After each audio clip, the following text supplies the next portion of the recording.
A Bíblia não diz quem foi o profeta que foi morto por um leão. O texto bíblico apenas identifica esse profeta como um homem de Deus proveniente de Judá, sem revelar seu nome, no primeiro livro de Reis no Antigo Testamento, 1 Reis 13. A história desse profeta anônimo é um lembrete a todos os leitores da Bíblia a respeito da importância da obediência completa à palavra de Deus. O texto bíblico registra que o profeta que depois acabou sendo morto por um leão, foi enviado pelo Senhor a partir de Judá para profetizar contra o culto idólatra do rei Jeroboão e em Betel. O rei Jeroboão foi o primeiro monarca do reino dividido no norte. Apesar de ter sido próspero em seu reinado, Jeroboão também ficou marcado de forma negativa na Bíblia por ter fomentado a idolatria em Israel. Ele construiu altares em Dan e em Betel, e promoveu um culto entre os israelitas. Deus havia aprovado a divisão política do reino, mas jamais aprovou a instituição de uma adoração paralela em Israel. Portanto, a divisão religiosa promovida pelo rei Jeroboão era ilícita, e foi nesse contexto que Deus enviou o profeta de Judá para anunciar o seu juízo contra o rei de Israel. A Bíblia diz que o homem de Deus foi a Betel e profetizou a queda do altar profano do rei, e também anunciou o surgimento do rei Josias, que governou Judá cerca de 300 anos depois. No momento da profecia, o rei de Israel estendeu a mão contra o profeta, mas sua mão secou de modo que ela ficou paralisada. Jeroboão, então, pediu para que o profeta orasse ao Senhor para que sua mão fosse restaurada.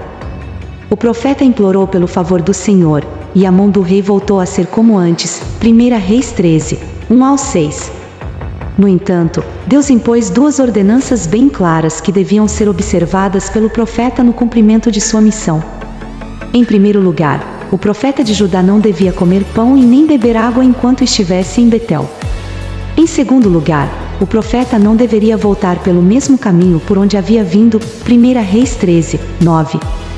O rei Jeroboão até convidou o profeta a ir ao palácio para que ele pudesse lhe presentear. Mas o profeta recusou de forma veemente a hospitalidade do rei. 1 Reis 13, 7, 8. A ordem para que o profeta não aceitasse a hospitalidade de ninguém em Betel, provavelmente tinha o objetivo de servir como um sinal de reprovação do que acontecia em Israel.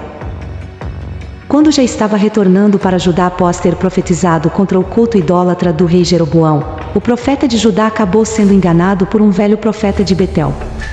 O profeta de Betel soube das restrições divinas que foram impostas ao profeta de Judá e saiu ao seu encontro para enganá-lo. Ao encontrar o homem de Deus de Judá, o profeta de Betel alegou que um anjo do Senhor havia lhe ordenado a voltar a Betel para comer e beber na casa do velho profeta. O profeta de Judá acreditou naquela mentira e voltou para comer na casa do profeta idoso. Ao desobedecer a ordem do Senhor, o profeta de Judá recebeu imediatamente a sentença do juízo divino de que ele não voltaria a Judá, e nem seria enterrado com seus antepassados.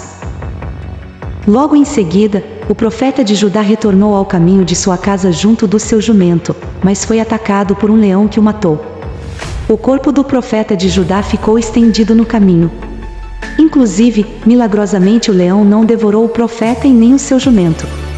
Ao invés disso, o leão ficou parado junto do corpo do profeta de Judá e de seu jumento. Quando o velho profeta de Betel soube do que havia acontecido com o homem de Deus de Judá, ele procurou buscar o seu corpo para enterrá-lo. Obviamente o velho profeta de Betel entendeu que o fato de o leão não ter devorado o corpo do homem de Deus era um sinal.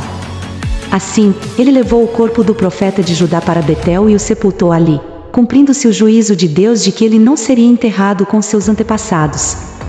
No entanto, o velho profeta de Betel reconheceu que aquele homem realmente havia profetizado da parte de Deus, embora houvesse desobedecido ao Senhor. Ele entendeu que tudo o que o homem de Deus havia falado se cumpriria, e pediu para seus filhos enterrarem-no no mesmo sepulcro em que o homem de Deus foi colocado.